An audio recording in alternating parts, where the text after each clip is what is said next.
The purpose of information gathering is to support the planning of your projects, to ensure that it becomes an inclusive and well-designed project, with the focus not only on design style, but the usability of that space as well. It is important to look at the available information of your project, as well as the client's objectives and goals.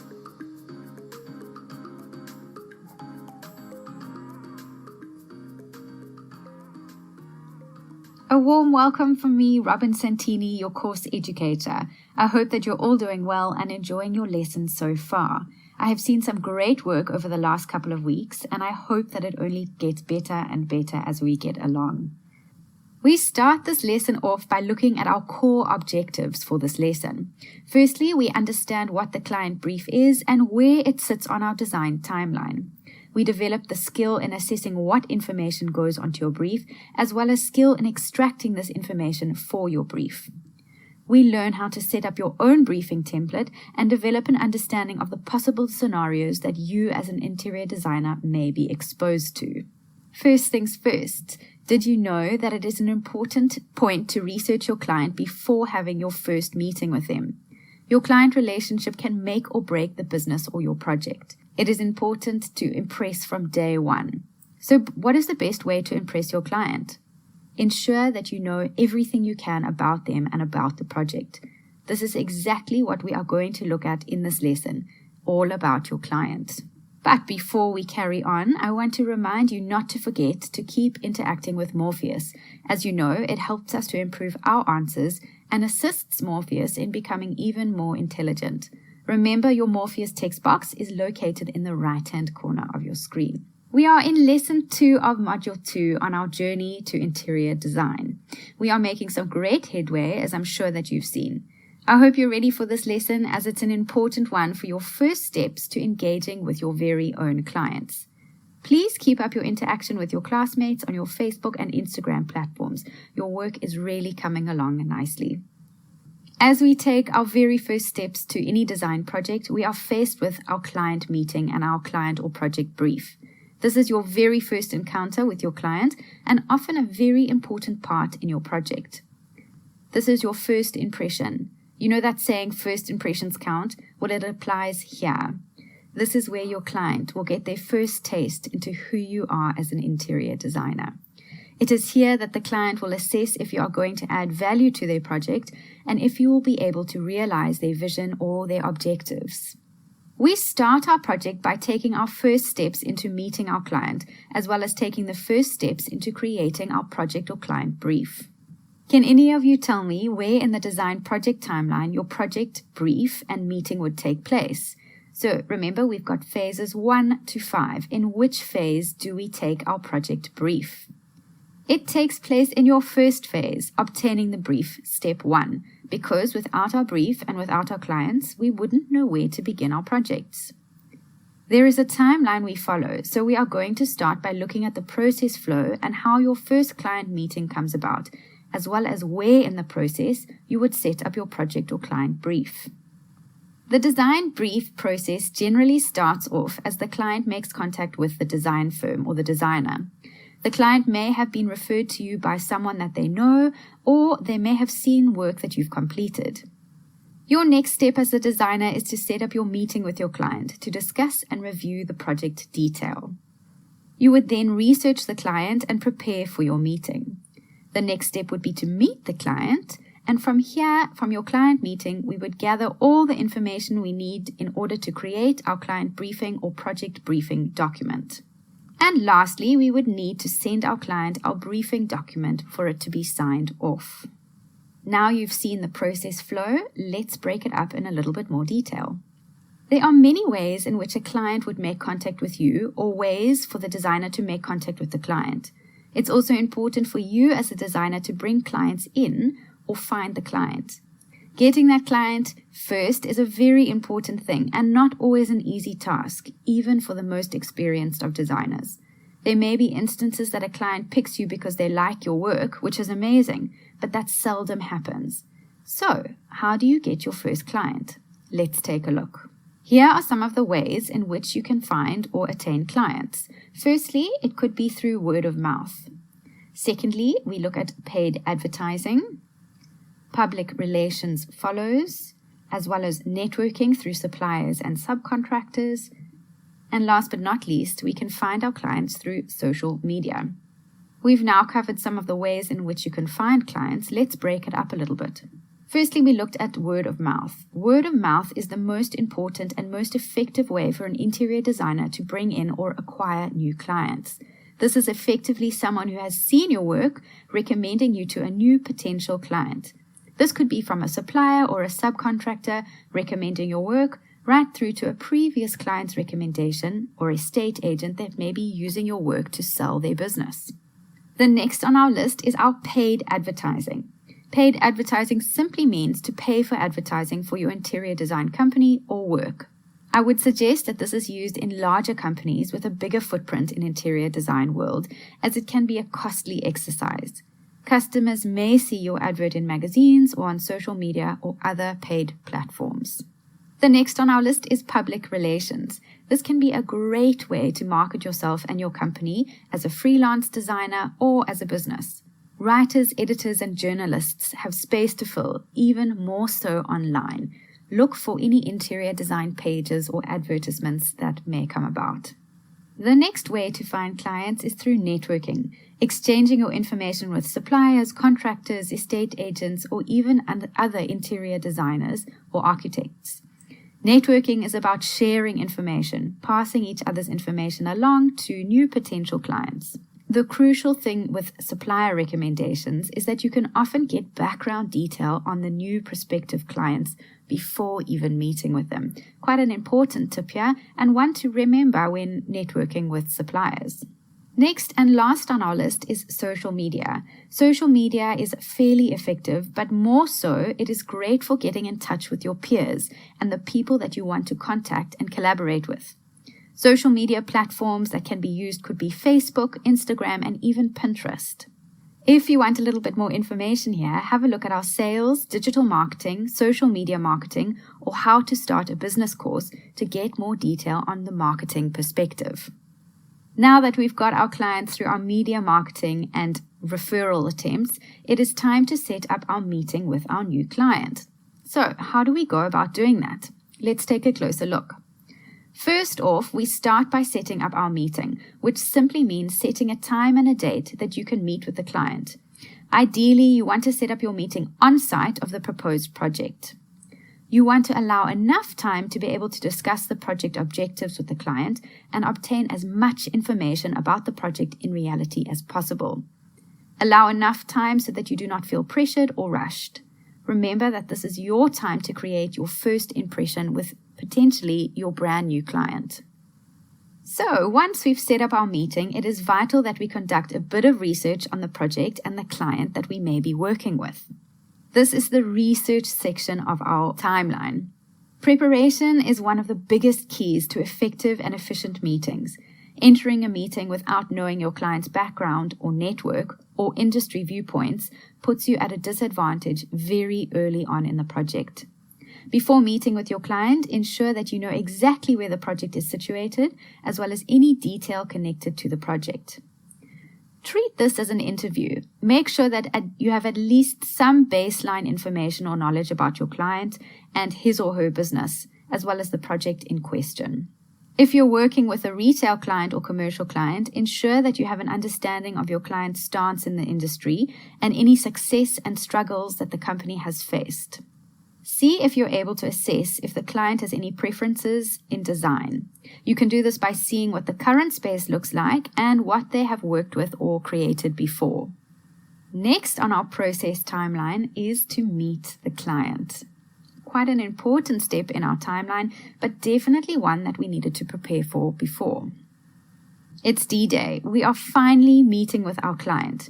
Being prepared is your number one priority here. You have researched everything that you can and you're ready to get into the detail. But before that, there are a couple of things to consider when going into your client meeting. Let's take a look at some of these things that one needs to consider before and during the meeting. Firstly, it is vital that we are prepared. Generally, a great idea to set a meeting agenda, It is important to ask the relevant questions during your meeting, as well as listen to your client's viewpoints and comments. And last but not least, at the end of your meeting, it is important to wrap up and follow up the meeting. So let's break these points up. First things first, we need to be prepared. Make sure that you have all of your drawings, information that is vital to your project to be able to bring along with your meeting. It is your responsibility to anticipate what the client will need or expect to have with them in this meeting. Bring extra copies of materials or items that your client may forget, which will help ensure efficiency of the meeting. In cases with my projects, I always bring any drawings that I can get my hands on, plus extra copies for the client. And I always have a tape measure, pen and pencil, and my sketchbook in every single meeting. Our second point on our checklist is creating an agenda for your meeting. In the game of interior design, your time is everything. It's a great idea to take the time to create an agenda and define the objectives for why you are having this meeting. This will act as your project meeting guideline to keep your meeting on track and to ensure no points are left out. Your agenda will outline your plan for the meeting, as it's an outline of how you plan to check each item off and accomplish the headings and goals. The meeting agenda, in essence, is a simple document that groups together all the vital information that needs to be covered in this meeting. This agenda can be created for your first meeting and then used right the way through your project. Here's an example of an agenda that I've created that you can use in your meetings. Some of the key points or core topics that I've included on this agenda are as follows. Firstly, you need to give your project a name and title. We then need to include any dates and times of said project and dates and times of the meeting. Give your objectives a heading, so include any important information or topics that you need to cover in this meeting. Our next point is dates of completion. You can include dates of completion if needed, otherwise just dates of tasks that need to be done. Include as much detail and description that you feel is necessary. Include any areas that need to be signed off by the client or the designer. This is to ensure that no information gets left off or any wires get crossed during this process. Including a sign-off section is probably one of the most important areas or sections to your agenda. Definitely include it, and it can be included in a simple box form or just a little dotted line to indicate a signature. I have created a template that you can use and I've attached it in your summary notes. So definitely go and have a look at that and try and fill out as much as you can along the way. This next topic or point is an incredibly important one. This is the reason you are having your meetings, to be able to get all the information that you need to be able to create your project brief. You would essentially add these questions to your meeting agenda. You are asking all the questions not only to show the client that you know what you're talking about, but to instill confidence into the client. We also need to accurately assess what the client would like to do and drag or pull out the project scope or the project brief. Asking the relevant questions simply means asking as many questions as you possibly can about your project to generate your project brief. This relationship is new, and now is the best time to gather as much information as possible. Ask questions that pertain to the function of the space, what the client intends to have when the space is complete. Once again, take notes. Knowing about the client's upcoming holiday plans, family events, or even preferences between tea and coffee could be of great use in the future. Let's take a look at some of the questions or the relevant questions a designer would typically ask during these meetings. So firstly, one of the most important questions is, what is the budget? Secondly, what time period do we have to complete said work or said project? What is the style direction that the client is gravitating towards? What the project goals are? And lastly, and a very important one, are there any project restrictions? So let's break these questions down, as they are imperative to assisting us in creating our project briefs. We start off with the most important question and the most important piece of information that you'll have to outline your project. What is the budget? It's an incredibly tough question to ask right off the get-go, especially considering that this is the first time you may be meeting your client. But it can be such a waste of time if you're not clear on the client's budget and if their budget is not consistent with the services and products that you are proposing or offering. If you're not getting a solid figure or number right off the bat, you can ask a question like, what price range would you suggest that we stick in? Or what price range are you comfortable with? For example, are we looking at 10 to 100,000, or are we looking from 500,000 to $1 million? You need to at least determine that they are in a realistic budget range or price range that would allow you to give them what they are looking for. This figure is also going to give you an idea of what type of materials you're able to use and where you can source the materials or products for your project. The next point is, what is our time frame? This is our second most important question in our meeting with our clients. What is the client's expected timeline or time frame in which we are able to complete our projects? Even though the client may not have a realistic timeline or deadline, we can try to make sure that we come as close as we can to what they are expecting that timeline or time frame to take us. We are also able to advise the client right from the get-go to ensure that we have a happy client. Happy clients equal happy designers. For example, our client may say that they're wanting to renovate their new bathroom before the family moves in December. But we are taking our client brief in November, and you know that the builders go on leave in 2 weeks. This is not a realistic timeline. However, you are able to make the client aware of this right from the beginning of the project, and you can alter the schedule accordingly. Again, happy client equals happy designer. Our next question, we start off by asking our client, what are they wanting to achieve? What is the design vision or goal? The answer to this question will give us a clear idea of the direction to follow and the flow of the project. You can also ask them to show you any images that they like or any images that they prefer or dislike. For example, if your client wants an ultra-modern space, you know immediately that a neutral color scheme and a bold masculine line are your starting points for your project. A handy tip, you could suggest to your client to create a Pinterest board where they can gather all the images that they like to assist you in putting together the final look and feel for your project. So this is essentially like a mood board or a sample board collection. The next question on our list is that we need to understand the goals and objectives of the project to ensure that we produce a project that ticks off all the client's boxes. Before you discuss how to design a client's space, make sure you know what they want help with.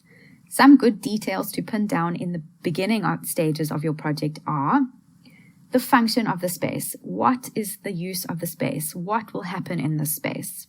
Secondly, how the client intends to use the space. So what is their final intention for the space? So for example, it might be a lounge now, and in 2 months' time, once we've completed our design, the space might be used for a baby's room. Next, we need to understand what will stay and what will go. What features need to be removed from the space. Next, we look at whether any additions need to be built in or installed, followed by how much work will need to be completed within that space and any specific requirements such as accessories, furniture, lighting, and placement. And lastly, and most importantly, the client's likes and dislikes. This is only going to help us with our planning and our project.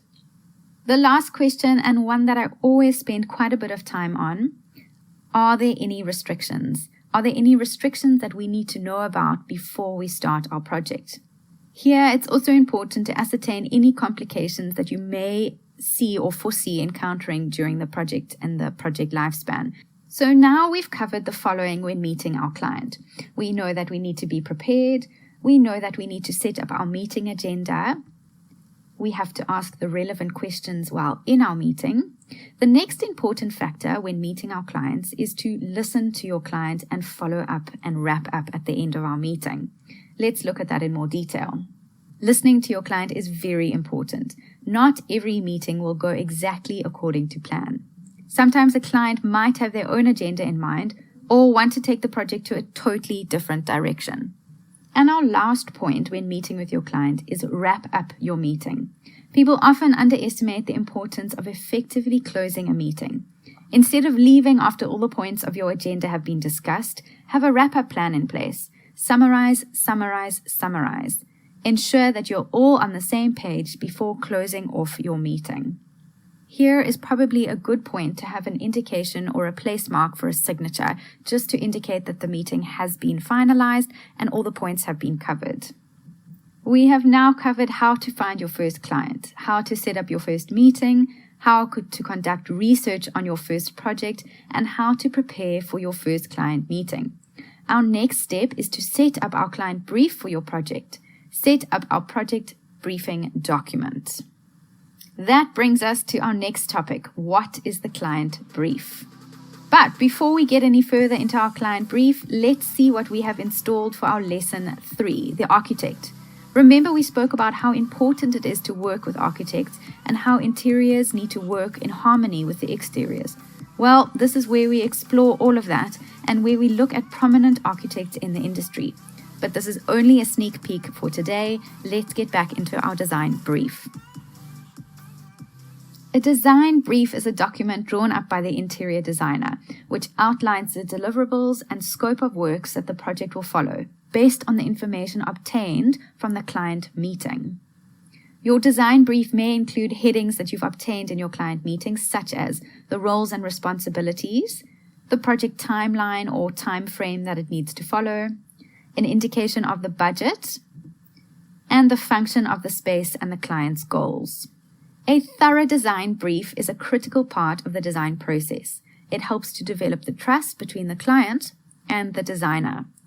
Often clients aren't aware that the interior designer is there to help them realize their objectives, and your design brief is indicative of this. Let's take a look at some of the key information that your design brief needs to outline. Firstly, it needs to include key tasks and functions within the space, the key requirement and constraints of the project, identification of the procurement methods, and procedures that will need to be followed. Why is it important to obtain or create your design brief? Firstly, it allows both client and designer to know and understand the expectations of the project, from a simple operational requirement to the aspirations and visions of the client. To put it simply, it allows everyone to get on the same bus and head down the same project road. In every design brief, there are a few headings that are vital to the successful development of your project. Let's take a closer look at your design brief. In your brief, you need to include the following headings to form a detailed brief. Firstly, we need to include the client's objectives. The client needs to determine and outline their objectives to the designer to communicate the desired outcome and the desired result. We need to include the target market. There needs to be an understanding of the audience that is going to use, engage, and occupy this space. We need to include the project scope. This is a rough outline of the scope that the project will take on. Here you will use all the information that you've gathered in your client meeting to express the needs and what you want to achieve. Next, we have to include the timeline. Keep this realistic. How much time do we have to allocate to each function and element of this project? And lastly, but most importantly, the budget. As you develop the list of requirements for the project, you will have a rough idea about costs that you expect to incur during the lifespan of the project. These estimates will make it easier to have a final budget estimate for your client. If you would like some more information on the detail for your project brief, I've added this to your bonus content, as well as a template for your design brief that you can use on all of your projects going forward. So be sure to give that a little look and check it out and see if you can add all of this detail into your design brief. Now that we've covered a typical project brief, let's take a look at an example. Sophia, our client, needs a new office renovation. She has been referred to us through a colleague that has recently used us to renovate their offices. Here is what we need to include on our design brief. Firstly, we need to include the project title. So in this instance, my project title is Sophia's Office Renovation. I've also added the address of the client as well as the address of the project. Secondly, I've added the dates and the reference for the project. So 2020.08.24, the date that the brief was sent to the client. Thirdly, I've got headings indicating what my client's objectives are. The objectives of my client in this instance would be to renovate her new space in a modern style. I would also list some of the contractors that we may need to bring on board, which would include my HVAC or aircon contractor, an engineering team, maybe electrical contractors, and definitely a construction team. The next point on our project brief is our target market, but in this instance, a target market wouldn't apply as it typically applies to retail and commercial projects. And as we know, this is a commercial office project, but doesn't need any target market referencing. Next heading on our project brief is our project scope. It is the designer's responsibility to develop a concept and as-built drawings for the contractors. This is something that you would indicate on your project brief. In this instance, let's look at an example of the scope that may take place. So we would definitely have demolition of existing space. I would indicate additional new drywalls. We would put an indication in for doors, new flooring, lighting, and electrical points where applicable. I would also include that all joinery and specifications would be detailed up in drawings drawn by the designer. The next point on our project brief is our timeline. So if we are using our example to create our timeline, in Sophia's instance, she needs us to complete this project in a month. I know that drawings will take approximately 2 weeks and the installation of the project approximately 3 weeks. So obviously this is going to take 5 weeks, which is a little bit above her expectation. We need to ensure that this is documented and have the client sign this off. And the last point on our project brief is our budget. We indicate our design fee and the estimate of the project expenses here. If we are a senior designer or the owner of the company, we would be expected to indicate what we expect the project to cost in a per square meter rate or a rough idea of the overall cost. But again, this would only be for a senior designer or someone that has a lot of experience with cost and budget estimation. Once you've created your project or client brief, the last step in the process is to send this off for your client to sign off, accept, and approve your project proposal. Once your brief has been approved and signed off, you have successfully completed one of the hardest parts of your project. Well done. Now for the creativity to flow. We can start planning our project. That brings us to the end of our lesson. Let's take a recap of what we've covered today. Firstly, we had a look at how to find our clients. We then looked at setting up our first meeting and creating our first meeting agenda. We looked at setting up our project brief and all the information pertaining to this brief. As you can see, the design brief makes it much easier to narrow down the focus on what we are wanting to achieve in our project. It also groups all of our information into one solid format for the client and the designer to follow or tap into through the lifespan of the project. With all that being covered, we get to the challenge for today's lesson. The challenge is to create your own project brief. Here's the scenario. Your client Sophia has contacted you via a referral as she's seen an office that you had designed for a friend. We have already met with Sophia on site at her current office space. Here is your brief.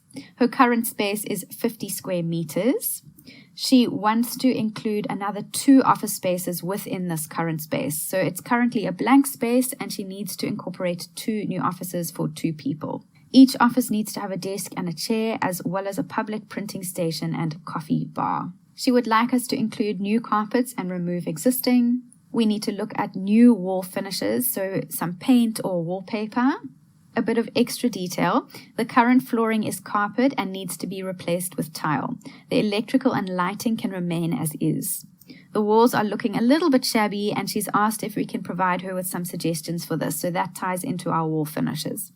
She's given us the budget of between 100,000 Rand or $8,000, but you obviously can use your own currency. You need to include or indicate the following on your design brief: what the client objectives are, the target market, the project scope, the timeline, and your budget. In addition to that, the client wants you to create a sample board and space plan based on the new design to present at the next meeting. Remember, guys, we are only creating the project brief, but this information is vital to adding to our project brief. And as you know, with any lesson, you can upload your findings or your task to your social media platforms such as Instagram and Facebook.